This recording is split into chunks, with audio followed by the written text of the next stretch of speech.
Hola, buen día. Bueno, vamos a ir terminando con el tema MIPS. En esta clase finalizamos con lo que es funciones o subrutinas.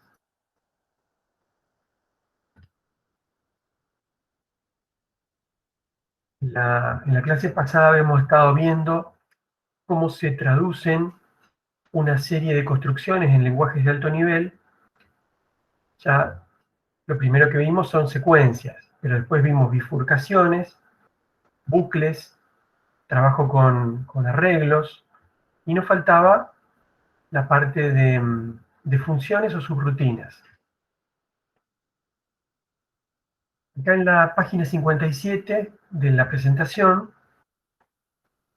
vemos una función en lenguaje C, la función main, que a su vez invoca otra función que se llama sum,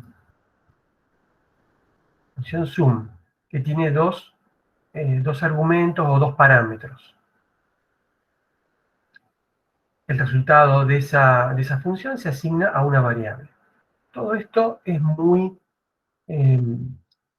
conocido para nosotros en los lenguajes de alto nivel, pero vamos a ver cómo se hace esto en bajo nivel, en el lenguaje del procesador, es decir, con el juego de instrucciones del procesador. ¿Cómo se las ingenia para implementar esto? Vamos a ver primero detalladamente qué hace todo este código. Bueno, una cosa que nosotros ya sabemos es que main le pasa argumentos a sum. Acá están los dos argumentos.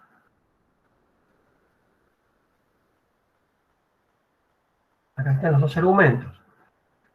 En el lenguaje ensamblador tiene que haber alguna forma de pasar esos argumentos. Después, el control no pasa a la siguiente instrucción, sino que pasa a sum. Hay una especie de salto. Bueno, ahí tenemos que ver qué tipo de salto usamos en ensamblador.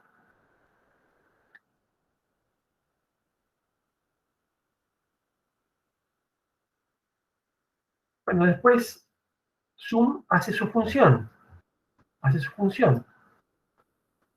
Tiene que devolver un resultado, en este caso, acá está indicado que es un entero, en el ejemplo van a ser todos enteros, y tiene que retornar al punto desde donde fue invocado. Y acá está la indicación de retorno, y bueno, tiene que volver al punto desde donde fue invocado, en realidad a la instrucción siguiente desde donde fue invocado, es decir, este punto. Todo eso tenemos que tratar de implementarlo con el lenguaje ensamblador. ¿Sí? Fíjense que son a nivel de detalle, como siempre en ensamblador. Bueno, ¿cómo vamos a hacer? ¿Qué herramientas vamos a tener en el lenguaje ensamblador? Los saltos para ir a la función y para regresar de la función van a ser estos dos. HAL es uno y JR es otro. Con HAL voy a ir a la función y con JR voy a regresar de la función. Después, los argumentos por convención voy a pasarlos a través de los registros A. ¿Se acuerdan esa tabla que nosotros vimos al principio de este material de MIPS? Había una tabla que yo les decía que iba a ser una referencia, donde teníamos los 32 registros con unos nombres o sobrenombres particulares. Bueno, un grupo de esos registros eran los A. En los A yo voy a pasar los argumentos a la función por convención. Y el valor de retorno lo voy a pasar también a través de otro registro que voy a guardar para ese fin, por convención, que van a ser, bueno, acá está B0, pero es B0 y B1. B corta 0 y B corta 1. O V0 y V1 para los que nos vean desde otras latitudes. Bien, ¿cómo funciona HAL? HAL es un salto, ¿sí? La J es de jump, y después las otras letras son jump and link. HAL lo que va a hacer es hacer el salto a la dirección que está especificada en la etiqueta, y además guarda en el registro 31, va a guardar la dirección de retorno.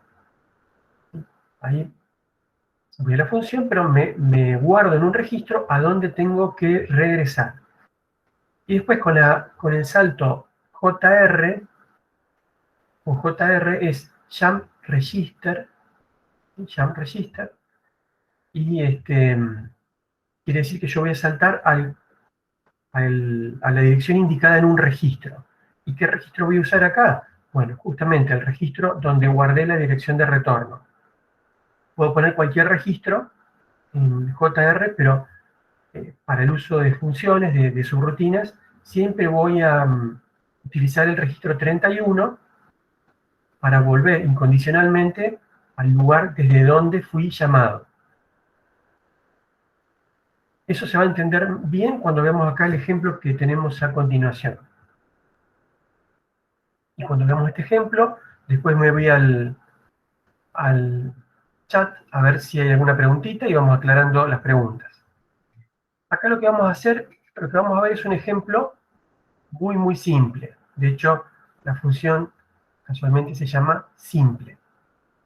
La función simple es una función donde yo entro y simplemente regreso, sin hacer absolutamente nada. No devuelvo ningún valor y no hago ninguna operación. Solo regreso. Entonces, ahí voy a practicar, voy a aprender cómo funciona el mecanismo de invocar funciones y regresar desde una subrutina. Simplemente eso.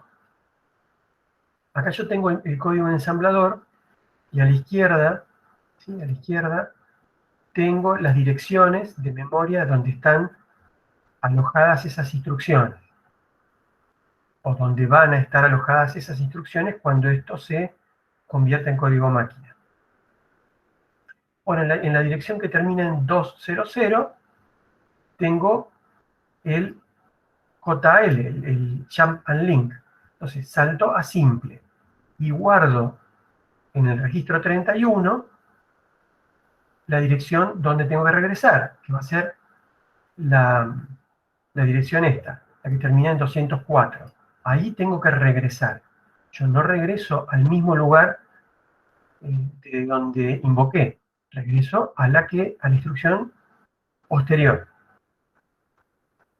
Entonces, cuando se hace el salto, en RA, en el registro RA, en el registro 31, que se llama RA, o su sobrenombre es RA, por Return Address, ¿sí? Esa es la sigla.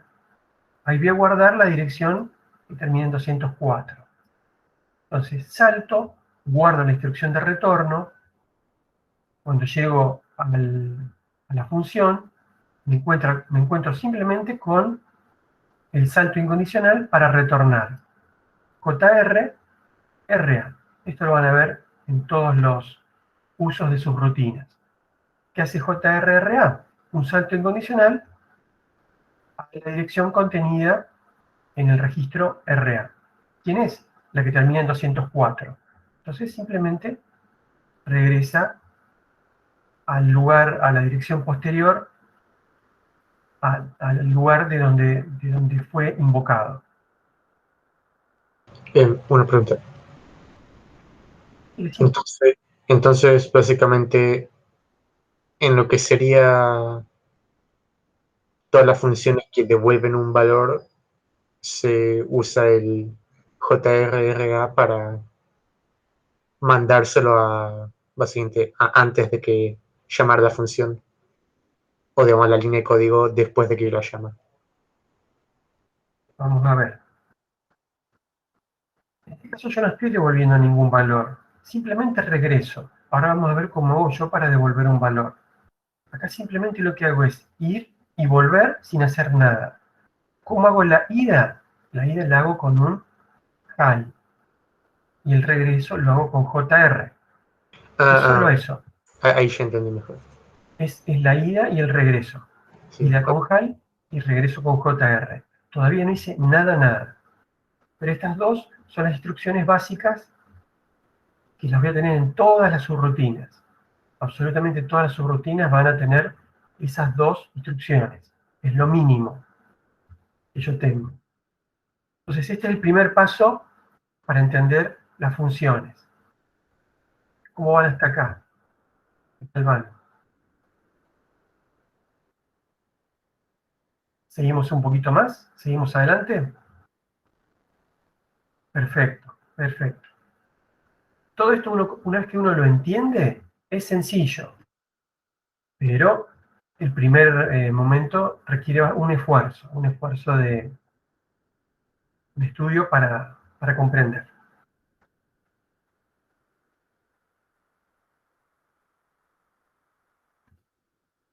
Bueno, ahora vamos a pasar a una función un poquito más compleja. Si de vuelta estamos en main, y dentro de main vamos a llamar una función que se llama diferencia de sums, diff of sums. En diff of sums, y bueno, ¿y qué tengo en diff of sums? Son 4 argumentos o 4 parámetros. Esos 4 parámetros son todos enteros, la función devuelve un entero, y simplemente lo que hace es sumar los dos primeros, sumar los dos últimos, y hacer la resta de esas dos sumas. Es una operación más o menos sencilla, y retorna ese resultado, la diferencia de las sumas. Nada complejo. ¿Cómo se hace eso en ensamblador? Yo sé ir y sé volver, pero vamos a ver cómo se hacen las demás cosas. Tengo que pasar los 4 argumentos. ¿Cómo los paso a los 4 argumentos? Los paso en registros, estos registros A0, A1, A2 y A3. Les cargo el valor con el que yo quiero invocar a la función. Esa es el próximo ladrillito, el próximo paso que yo tengo que entender. Esta es la convención que voy a usar. Esto, por supuesto, es una convención. Yo lo puedo hacer de otras maneras. De hecho, en el foro aparecieron unas consultas donde se hacía a lo mejor bien las cosas, estaba bien hecho funcionalmente, pero no se seguían todas las convenciones. Acá, para pasar los argumentos, yo por convención voy a usar los registros que tienen de sobrenombre A0, A1, A2 y A3. Hago el salto HAL, voy a la etiqueta, y ahí yo voy a operar con esos registros. En A0 y en A1 tengo los dos primeros, guardo en un registro auxiliar, después sumo A2 y A3, lo guardo en un registro auxiliar, después resto esos dos registros auxiliares, lo guardo en otro, y yo por convención devolvía el resultado en B0. Entonces, para hacer eso, digamos, muevo el S0 a B0. ¿Cómo lo muevo? Hago simplemente una suma S0 más 0, lo guardo en B0, entonces en B0 me queda el resultado, y retorno incondicionalmente a la dirección posterior a la que me invocó. O sea, vuelvo acá. ¿Qué tengo de novedad en esta hoja 62? Simplemente el uso de argumentos y de valor de retorno. ¿Cómo viajan los argumentos? Viajan en los registros A. ¿Y cómo vuelven? Vuelven en los registros B corta o V. Según de dónde vean este video, van a llamar a la letra que nosotros llamamos B corta en Argentina, la van a ver de distintas maneras. ¿Entiendes esa parte?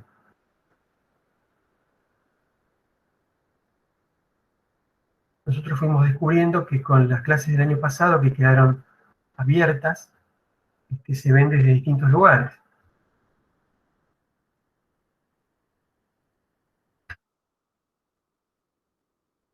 Ahora, ¿qué pasa? Acá viene una persona que dice, ah, pero esto no está tan bien, no está tan bien como debiera, porque estás sobreescribiendo 3 registros. A ver, ¿qué pasó acá? Yo adentro de la función sobreescribí T0, T1 y S0, los pisé, los sobreescribí, y yo no sé si en la función, si afecta al funcionamiento de la función que me invocó. A lo mejor los venía usando acá arriba, y yo se los pisé. Bien, ¿cómo se soluciona eso? Acá viene el siguiente elemento para implementar subrutinas. Vamos a usar una estructura de datos en la memoria que se llama pila. Yo en realidad voy a tratar de apilar esos 3 registros que sobrescribo. T0, T1 y S0. Los voy a apilar. Acá hay unas pilas. Ustedes ya seguramente han visto la estructura de datos pila. Lo que tiene de importante la pila es que yo apilo y desapilo desde el tope de la pila. No saco elementos, ni pongo elementos por la mitad. Acá en estos 2 ejemplos son muy gráficos. Yo sé que si saco de la mitad algo, se puede caer la pila. De la torre esta de panqueque, si saco uno del medio, bueno, a lo mejor se caen o se rompen. Y lo mismo con los libros. Saco uno del medio, se me puede caer todo. Entonces, en las pilas, yo apilo y desapilo desde el tope. Conocían la estructura de datos pila, ¿no es cierto? Perfecto. No es nada complicado. Entonces yo informáticamente o computacionalmente, cuando yo apilo, tengo la pila que tiene un solo 1, apilo el 2, apilo el 3, siempre en el tope. Apilo un 5, apilo un 4 y después apilo un 5, todos en el tope de pila. Y yo cuando quiero desapilar, voy desapilando desde el tope. ¿Sí? Voy desapilando desde el tope, nunca desde el medio. En inglés también lo ven en la bibliografía como LIFO, Last In, First Out. Es la estructura pila nuestra. En MIPS, ¿cómo funcionan las pilas? Las pilas funcionan con la ayuda de un puntero, que es el puntero al tope de la pila, y ese puntero al tope de la pila está en un registro también que nosotros, de la referencia que habíamos visto, es el que tiene el apodo SP.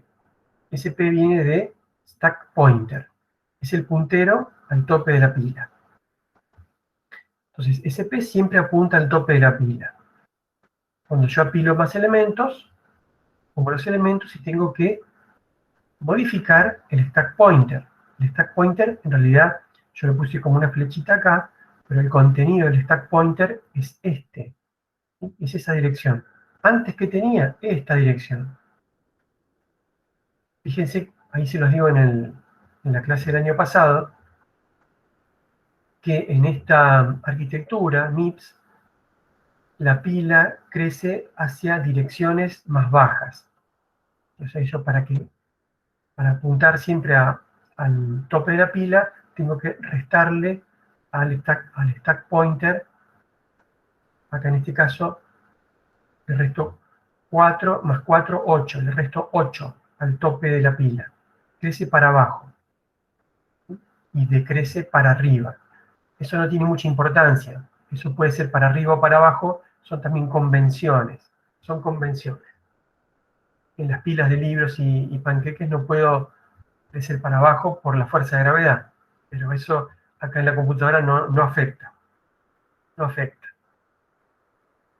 Entonces, yo para que nadie me diga, pisaste los registros, yo lo que voy a hacer es guardar en la memoria, en esa estructura pila, los registros que yo voy a sobreescribir, y antes de regresar voy a restaurarlos.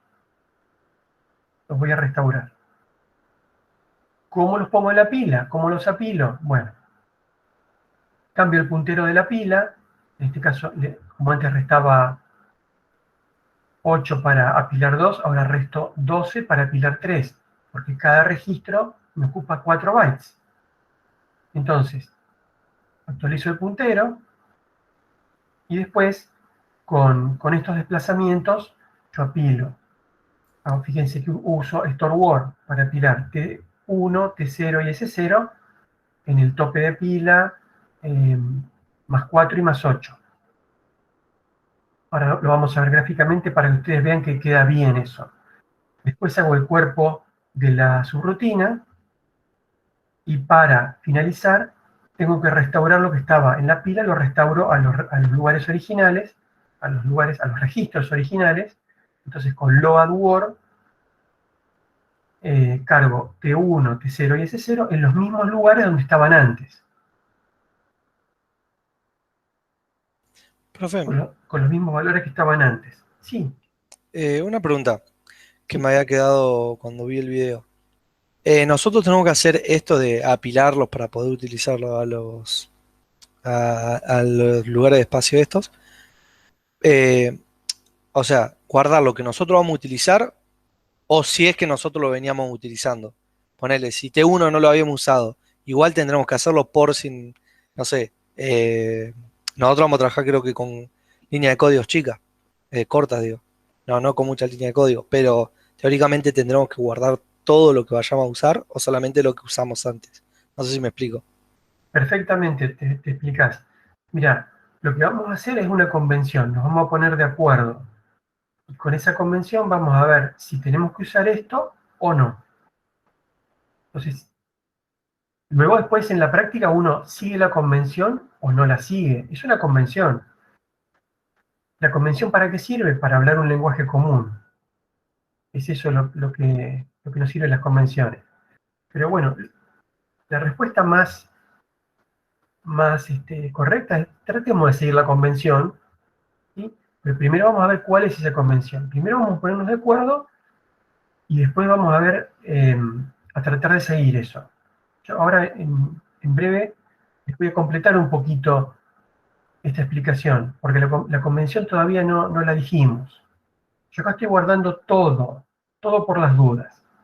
Pero justamente fíjense que yo tengo un cuerpo de función. El cuerpo de la función son 4 instrucciones. Y yo, para ser muy precavido de no sobreescribir ningún registro, estoy metiendo 4 instrucciones antes y 4 instrucciones después. Entonces, algo que me ocupaba a mí un total de 4, ahora ocupa un total de 12 instrucciones. Es 3 veces más, el triple. Si esto va a ir a parar a una librería o está en el corazón de mi programa, que es un bucle que lo está invocando permanentemente a esto, va a ser mucho más lento que como yo lo tenía originalmente. Entonces vamos a ver cómo podemos hacer para no tener que apilar tantas cosas. Ahí vamos a hacer una convención. Y en parte te voy a responder a lo que recién preguntabas. La convención va a ser esta. Adentro de la función, yo voy a poder sobreescribir los registros T. Los registros T los voy a poder sobreescribir libremente. No los tengo que preservar. A los T los puedo pisar. Ahora, si yo necesito pisar un S, a ese sí lo tengo que preservar. Solo voy a preservar a los registros S. Esa es la convención que vamos a seguir. Nos va a ahorrar preservar los T. Y fíjense que de los T yo tengo 10. Iban del T0 al T7 o T8, de T0 a T8, y después estaba el T0 a T7 y T8 y T9 estaban aparte. ¿Se acuerdan de eso? Tengo 10 T, 10 de Sí. tipo T. Esos no los voy a preservar. Entonces, si usan los T, no los tienen que preservar. Disculpa que te interrumpa de vuelta. Decime.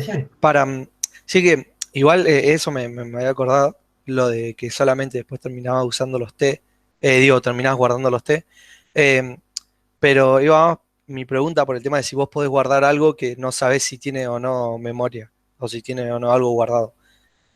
Por eso te preguntaba lo de si es necesario guardar todo solamente si lo había usado. Me había olvidado eso de que solamente se guardaban los T, pero se podría, tipo, yo no usé todavía el T0. ¿Podría yo guardarlo en memoria por si tiene algo? Mira, ¿O tengo que asegurarme que tenga? por convención, yo suponete que yo te invoco a vos sos la función. Yo sé que vos lo podés pisar. Si yo tuviera miedo que vos me lo pises o que yo lo necesite, yo lo tengo que preservar. Es mi responsabilidad como invocador. No es tu responsabilidad como llamado. Vos como llamado no tenés esa responsabilidad. Ahora vos en este caso estás usando a ese. Entonces, como vos usás a ese, por convención, vos lo vas a preservar. Los S los preservás vos.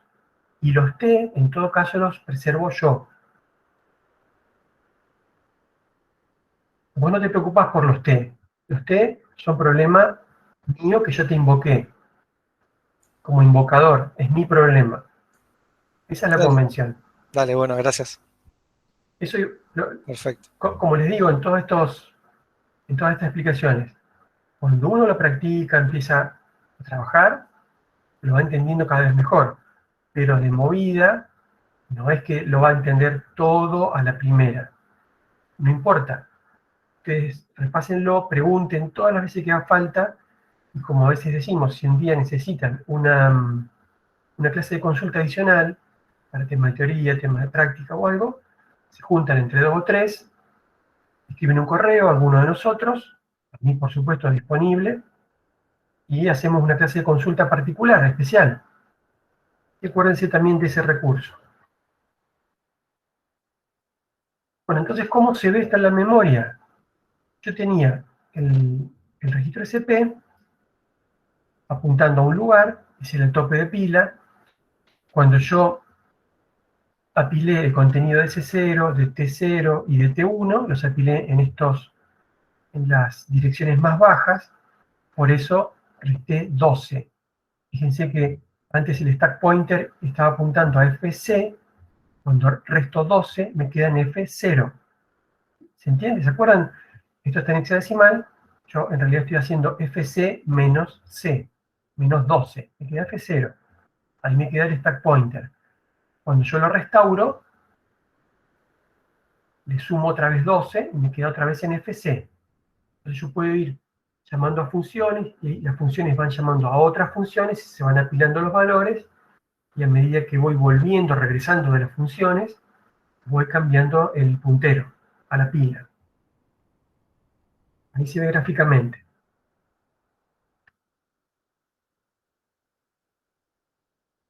¿Está entendiendo hasta acá?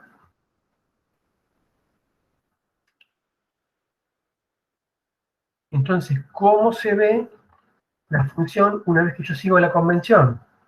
Y bueno, yo al seguir la convención no tengo que preservar los registros T. Entonces solo preservo el registro S0. Se achica un poco esta sobrecarga que yo tenía. Acá también hay un detalle que nosotros no lo comentamos antes, pero fíjense que acá, ¿por qué yo estoy usando este S0? Yo estoy guardando la resta, esa resta que yo hacía, lo guardo en S0. Si yo esta resta la guardara directamente en B0, no necesito a S0. Pero si yo hacía eso en el ejemplo, no podía explicarles la convención. Simplemente eso.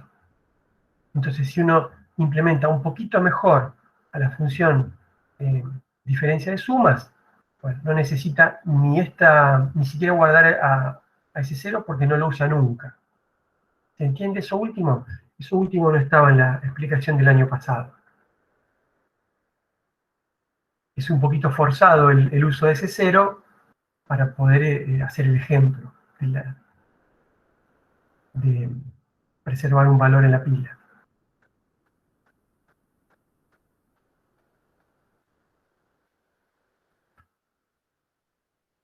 ¿Podría repetir esa última parte, profe?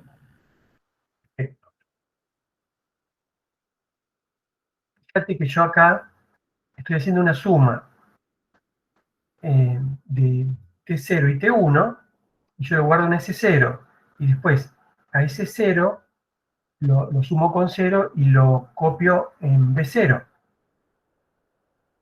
Si yo hago directamente a la suma de T0 y T1, lo guardo directamente en B0, yo lo puedo hacer a eso. Y no necesito para nada a ese 0. Me lo ahorro, me ahorro ese paso. Y si yo no uso ese 0, tampoco tengo que preservarlo, guardándolo en la pila ni restaurándolo. Entonces me queda todo en 4 instrucciones. Es una optimización que yo no la hago acá, porque si la hago, no les puedo explicar esto de la convención. Es simplemente eso. Pero se los aclaro porque alguno por ahí estudiando va a decir, ¿por qué hace eso que es un poco ineficiente? ¿Por qué lo guarda primero en C0 y después lo mueve a B0? ¿Es obligatorio hacer eso? No, no es obligatorio. B0 es un registro como cualquier otro. Yo lo puedo usar como resultado de una suma o como operando. No pasa nada con eso. Profe, una pregunta. Sí. Vos dijiste que sin usar el S0 te quedaría en 4 líneas todo. Pero eso suponiendo que T0 y T1 no los usaste antes, ¿no? Si los usaste antes, ahí sí tenés que usar la pila. No, yo ¿O por, no? por convención, yo me Ah, no puse de usás la acuerdo. pila con T0 y T1 por convención. Con todos Claro, los T. Ok. el acuerdo es este. Nosotros vamos a escribir código y después vamos a compartirlo, ¿no es cierto? Porque ese es el truco. Vamos a usar funciones que escribe otra persona. Entonces, para usar las funciones que escribe otra persona, tenemos que seguir alguna convención. Suponete que la función la escribo yo y vos la usás. Entonces, la convención es esta. Yo a los T los voy a pisar. Tengo el derecho de pisarlos. Entonces yo Bien, no los voy a preservar. Vos eso lo sabés. Cuando me invocás, vos sabés que yo a los T los piso. bien, gracias. ¿Bien hasta acá? ¿Puedo hacer una consulta? Sí, dale, Rocío. Cuando se guardan y se restauran las variables a almacenar en S0 en este caso, si hubiesen distintas, ¿hay un orden en particular según la convención para escribirlas o se pueden poner en cualquier orden? No importa el orden. No importa el orden. Lo único, bueno, tenés que ser bien consistente, ¿no es cierto? ¿Qué quiero decir? Si vos lo guardaste en una dirección, por ejemplo en SP, guardaste uno y en SP más 4 guardaste el otro, cuando los restaurás, no los vayas a restaurar invertidos, porque ahí sí que los pisás en el proceso mismo de apilado y desapilado. Es hacerlo con cuidado nada más. Claro, listo, gracias. Y acá, como en todo lenguaje de bajo nivel, no tenés ningún control sobre eso. No hay un compilador que te avisa, nada. Es la responsabilidad del programador. El programador está un poco más desvalido. No tiene ninguna ayuda, ningún warning, nada. Claro.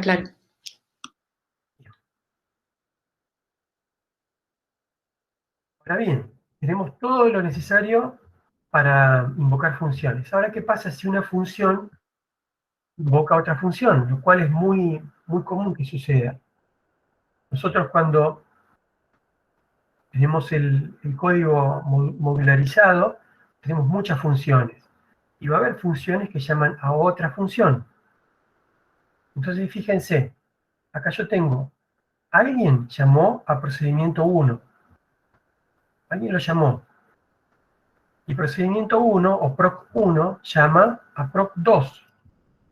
Llama a otra función, llama a otra subrutina. Ahora bien, fíjense que cuando yo hago este llamado, el jump and link, el salto HAL, pisa el registro donde está puesta la dirección de retorno, pisa RA. Yo cuando hago este llamado, yo piso RA, esté donde esté. Entonces yo piso RA y vuelvo, ¿sí? Cuando vuelva, ya está pisado RA. Entonces yo cuando quiero regresar del procedimiento 1, yo ya no tengo el lugar de retorno, no tengo más la dirección de retorno, porque la pisé cuando invoqué a proc2. ¿Se entiende eso? ¿Se entiende eso? Cuando yo llamé a la función proc2, guardé el retorno, pero pisé el que hubiera antes. ¿Se entiende eso? ¿Se comprende?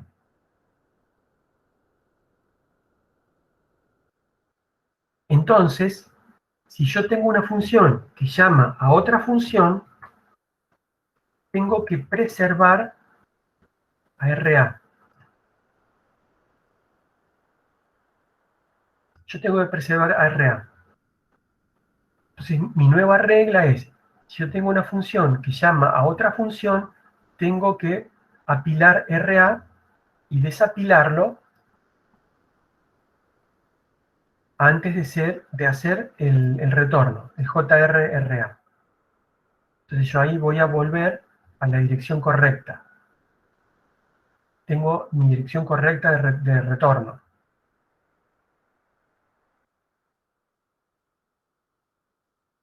Es otro elemento más que yo necesito saber para trabajar con funciones. Esto en la práctica no lo tengo. Yo en la práctica no tengo funciones que llaman a otras funciones. Deberíamos agregar algún ejercicio, aunque sea para que lo hagan alguna vez en la práctica. Una función que llama a otra función. Ya lo vamos a charlar a eso para tener algo para practicar. Pero en este momento no. Igualmente está bueno entenderlo.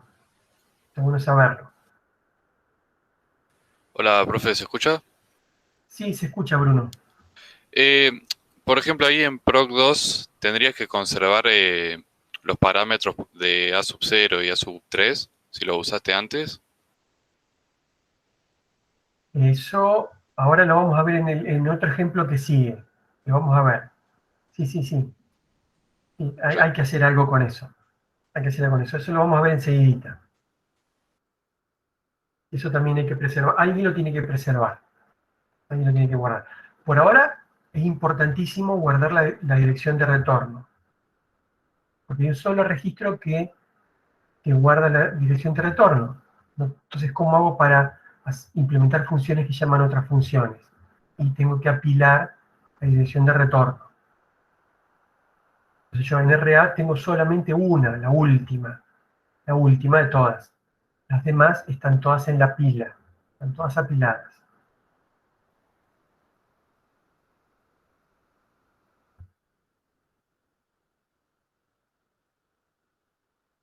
Bueno, entonces ya tengo todos estos elementos y sé cómo una función puede llamar a otra función. Muchos dirán, de hecho creo que hubo una pregunta en una clase pasada, si se pueden implementar funciones recursivas. Bueno, yo ya tengo todo lo necesario para implementar una función recursiva.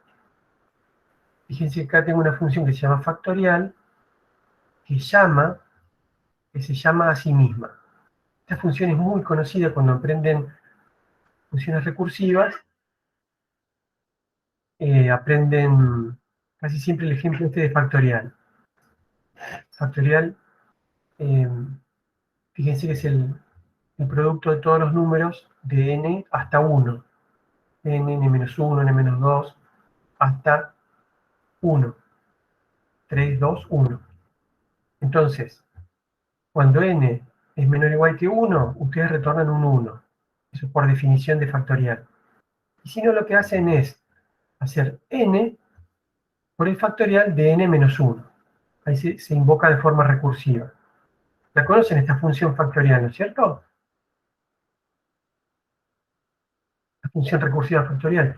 Ya la estudiaron. Perfecto. Bueno, ahora van a ver cómo se implementaría eso en un lenguaje de ensamblado, donde no tienen ninguna ayuda, tienen que hacer todo de manera explícita, absolutamente todo de manera explícita.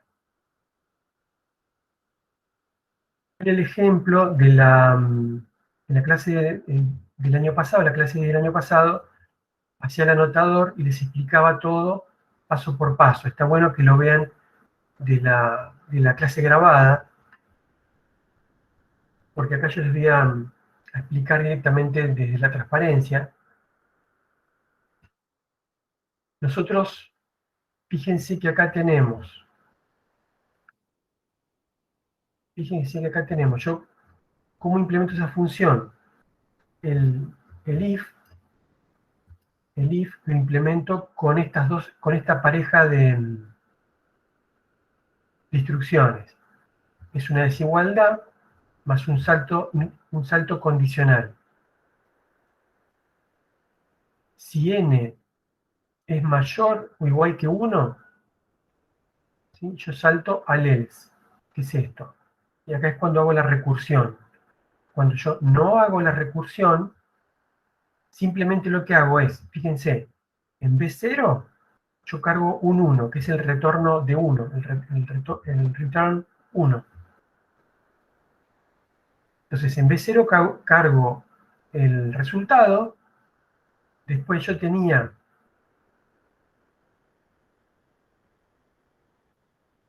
bueno, acá voy a restaurar el puntero de pila a 8 porque yo apilé unas cosas. Ahora vamos a ver por qué apilé unas cosas.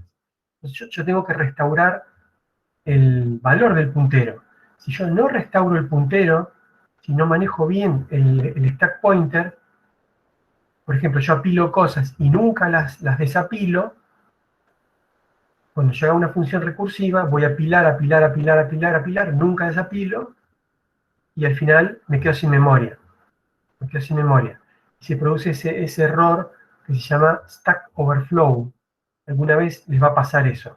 Un mensaje que les sale por ahí que dice Stack Overflow. Es porque apilaron y nunca desapilaron. Bueno, yo acá simplemente actualizo el puntero de pila y hago el retorno. ¿Sí? El retorno a la función que me invocó. Esto cuando es el corte, ¿no? Cuando yo llegué al valor menor o igual que 1.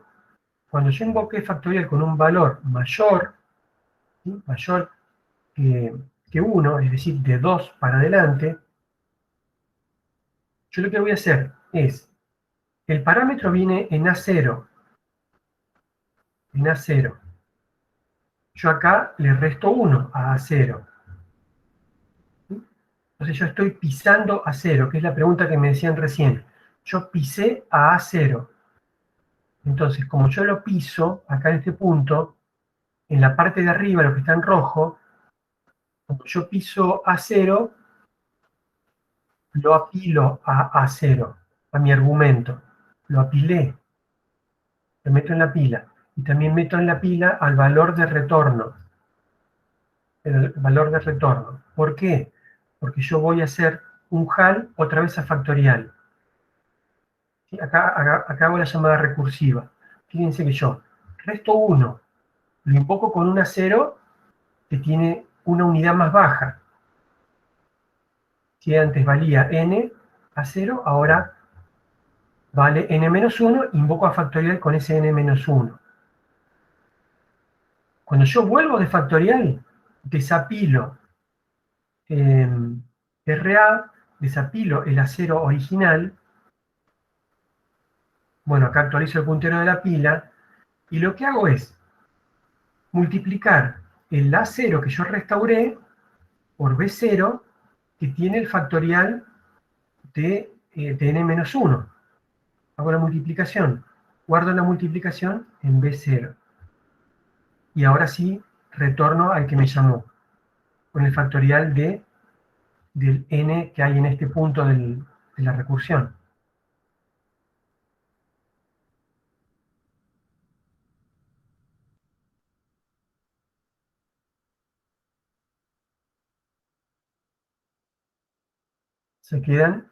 Acá sí que se quedan un poquito sorprendidos, estupefactos, capaz, algunos. Pero logré implementar la función recursiva. ¿Quieren que veamos algún detalle de eso? ¿De la función recursiva? Profe, yo tenía una duda. ¿Por qué en B0 no se guarda solo uno? ¿O cuándo se guarda otro valor? Perfecto, Mateo. Mirá, en B0, guardás 1, vamos a la función original. B0 lo usás para retornar un valor. Entonces, en B0 guardás o bien 1 en esta rama, o bien todo esto. En B0 guardás una de las dos posibilidades. En la rama del if, cuando es verdadero esta condición, en B0 guardás ese 1 y ya está, te quedas tranquilo. Ahora cuando pasás a la rama del else, tenés que hacer n-1, después llamar a factorial con ese n-1. Cuando regresas de factorial, multiplicas todo este resultado por n. Y a ese producto es lo que le asignás a B0 y eso es lo que retorna. Ese es el valor de retorno. Acá, vos a A0 le restás 1. Invocás a factorial con ese argumento. Sí, sí, ahí lo vi, no había visto abajo cuando lo multiplica, que lo guarda en B0, pensé que lo guardaba en otro lado. Listo, gracias. Claro, es eso. Acá en B0 te quedó el factorial anterior de n-1, multiplicas por A0, y ahí te queda en B0 ahora el factorial de n. Profe, Ya, una Dan, pregunta. ¿Se me escucha? te escucho. Ah, disculpa, pensé que se había cortado.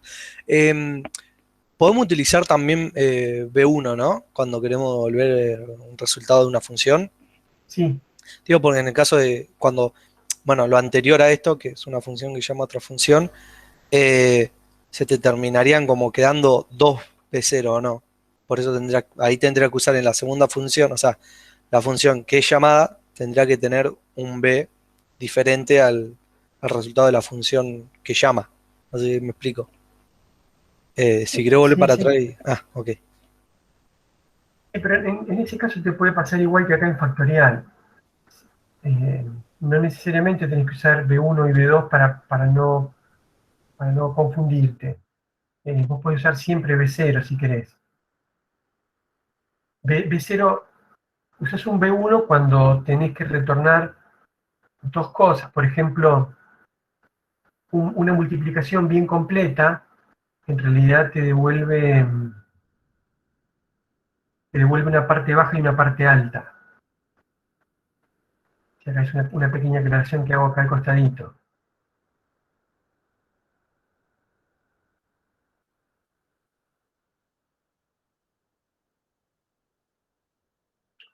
No hace falta que uses un B0 y un B1 para distinguir entre una función y otra. No es necesario eso. Ok, pero bueno, cuando vos haces esto de una función y llama a la otra, ¿no te terminarían quedando dos B0 cuando ya terminó de ejecutarse la función? La segunda función sería. No sé, Sí, sí, no llego a B0, entender. B0 en este caso, por ejemplo, en este caso, vos tenés el B0 que recién acaba de actualizarse porque lo actualizó la misma función factorial, escribió B0. Yo ahora estoy sobreescribiendo B0, pero este justamente es el que va a usar la función que me invocó a mí.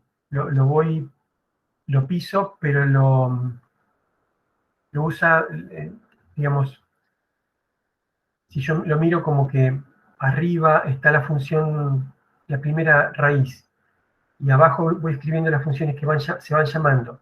Voy llamando a una, abajo otra. Cuando vuelvo para arriba, me van quedando los B0 correctos. Es decir, acá a B0 tengo el B0 que yo necesito. Lo multiplico por A0, lo sobrescribo a este B0, y este B0 es el que necesita la función que me invocó, que yo me la imagino arriba.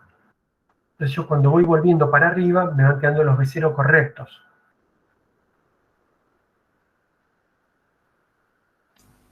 Es como que lo reutilizás, tipo, Lo reutilizo, sí, lo reutilizo. el mismo B0 de la función que llama a la otra función con el que te da el resultado. Pero en el caso de que una función llame a dos funciones, tendría que ahí haber dos diferentes para poder manejarse, porque una función te va a devolver B0 y la otra También te va a Está bien, devolver un B0. está bien. No, lo que yo tengo que hacer es, llamo una función. Ese B0 lo tengo que copiar en algún lado. Lo copio en un temporal, por ejemplo. Mm. Y llamo a la otra función, porque la función cuando vos la llamás, imagínate que es una librería, vos no tenés control de cómo está hecha. Entonces todas están hechas, en principio, para usar B0. Usan B0 y B1 cuando no le alcanzas con un solo B0. Cuando el retorno necesita, en vez de 32 bits, 64 bits, ahí usa B0 y B1. Si no, siempre usa B0. Entonces, cuando vos llamás a dos funciones, como recién me decías, llamás a F1, te devuelve B0. A ese B0 lo copias en algún lugar, en un temporal. Llamás a la otra función. Y bueno, ahí al B0 ese que te devuelve, lo utilizás, lo combinás con el que tenés guardado. Eso es lo que tenés que hacer en ese caso. Claro, me tengo que manejar me sigo manejando con B0, pero lo voy asignando a lugar de memoria, ponerle en T0 o en S0. Bueno, en S0, en T o en S, para ya que me quede guardado ahí, poder utilizarlo en otra función. Sí, Exacto, eso después es. cuando me ponga a hacer por ahí lo entienda más. Pero me pensé que, no sé, ponerle, si lo usás un if, que si pasa esto te ejecute esta función, o si pasa lo otro te ejecute esta, o como que no tendrías que utilizar esta de asignarle el B0 a una variable. Claro, porque en el caso, Pero si después llama a otra, no sé, se me mezcló un poco, pero por ahí es algo que como no me puse a practicar todavía, no, no lo llegué a entender. tranquilamente. Vos, por ejemplo, decís, bueno, llamo a una función y después llamo a otra función. Por ejemplo, llamás a la función, no sé, factorial, y llamás a la función sumatoria. Llamás a dos funciones y haces la resta de las dos cosas. Bueno, si llega a pasar algo así, el primer B0 tenés que guardarlo en algún temporal y el segundo B0, bueno, a lo mejor no necesitas guardarlo, lo combinas con el que tenés guardado. Ahora, vos si tenías en dos ramas excluyentes de un if, se llama a una función o a otra, pero nunca a ambas, y ahí no necesitas almacenarlo en ningún lado al B0 porque nunca se llaman los dos a la vez. Pero eso depende del funcionamiento de cada ejemplo. Eso ya depende del caso. Las convenciones llegan hasta acá. Dale, Hasta lo que vimos gracias. nosotros. Se entendió perfecto. Buenísimo. Entonces, bueno, vamos a intentar recapitular. Profe, Sí, tengo una duda con ese ejemplo. sí, Agustín. ¿Podría volver uno para atrás? ¿Hay alguna convención o algo que diga que el trabajo con la pila, o sea, el resto y el guardado debe estar de forma tan global? ¿No podría ser simplemente después del else y se trabaja de forma local?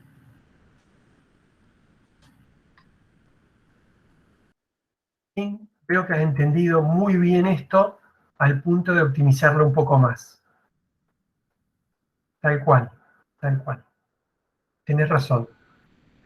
Y Lo que también pasa es tengo que otra pregunta con respecto a la... yo les comento algo para cerrar bien esa pregunta.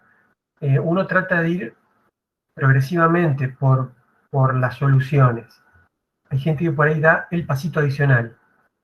Pero si uno intenta dar los pasos, a medida que va explicando, se saltea pasos, seguro que muchos se van a quedar en el camino. Por eso yo no hago lo que vos decís. Pero lo que vos decís está perfectamente bien. Después, cuando, eh, cuando escuchen de nuevo, cuando vean de nuevo el video, se van a dar cuenta bien lo que dice Agustín. Decime ahora, Agustín, dale. ¿Qué pregunta tenías? ¿Por qué el A0 se guardó en la pila si siempre se le va a restar uno? ¿No se le podría sumar uno después del factorial, nada más? Es un truco, también es otro truco válido. Es otra cosa válida. Es posible hacer eso. podrías, o sea, si querés optimizar ya a un punto supremo, sumum, puedes hacerlo. Lo que pasa es que si te ganás una instrucción, en vez de usar dos, usas una. Está buena la optimización también. Y además no tengo, resto 4 en lugar de 8 en la pila y me resto guardarlo también en la pila, el espacio. No, eso no te lo puedes ahorrar. Pero si solo estoy guardando RA en lugar de A0, Pero igual, serían 4, no está 8. bien, en vez de 8 son 4, es verdad, en vez de 8 son 4. Pero no te ahorrás en la instrucción que cambia el valor del stack pointer. Esa tenés que tenerla. En vez de restar 8, restas 4. Y después sumas 4. Ah, claro, claro. Sí. Ok, era eso. Quería saber si era por convención o era por la explicación nada más. Mirá, yo creo que tendrías condiciones para trabajar en un área que se llama High Performance Computing, computación de alta performance, porque estás viendo todas las optimizaciones que se pueden hacer hasta el último centavo. Buenísimo, buenísimo. Me alegro mucho Bueno, que lo vean. gracias, profe. Bueno, acá están viendo cómo, en esta hoja están viendo cómo se va actualizando el stack pointer a medida que se van haciendo invocaciones y se van apilando los A0 distintos y los RA. ¿Sí? Fíjense que A0 arranca en 3, después 2, después 1, ya después empieza a volver. Empieza a volver y se va desapilando hasta llegar al punto original, y en B0, fíjense que al final les queda este 6. Esto está para mirar después un poco con detenimiento.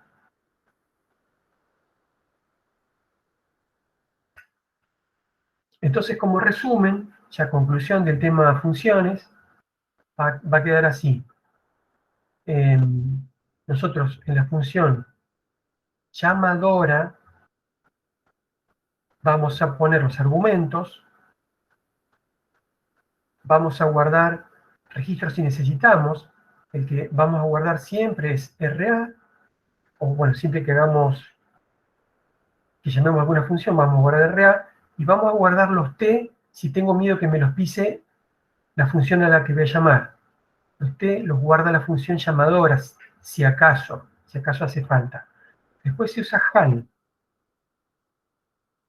Después yo restauro los registros y el resultado lo guardo o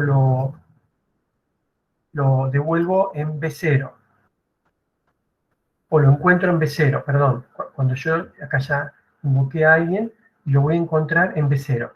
Y la función llamada lo que hace es apilar o preservar los S, hace el cuerpo de la función,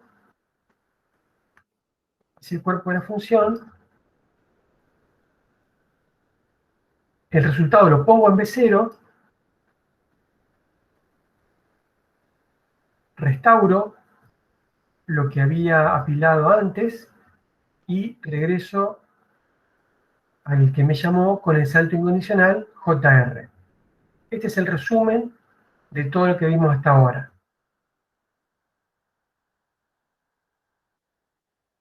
¿Tienen alguna preguntita? ¿Quieren preguntar alguna cosa? Pero si alguien tiene una duda de esto de funciones, mejor responderle a él antes de cortar la llamada. Lo mío es algo sobre la memoria, por eso te digo. Bien, bien. Si no, ahora cualquier cosa terminamos con la parte de funciones subrutinas, corto la grabación y después vemos la otra parte. ¿Alguna preguntita más de subrutinas?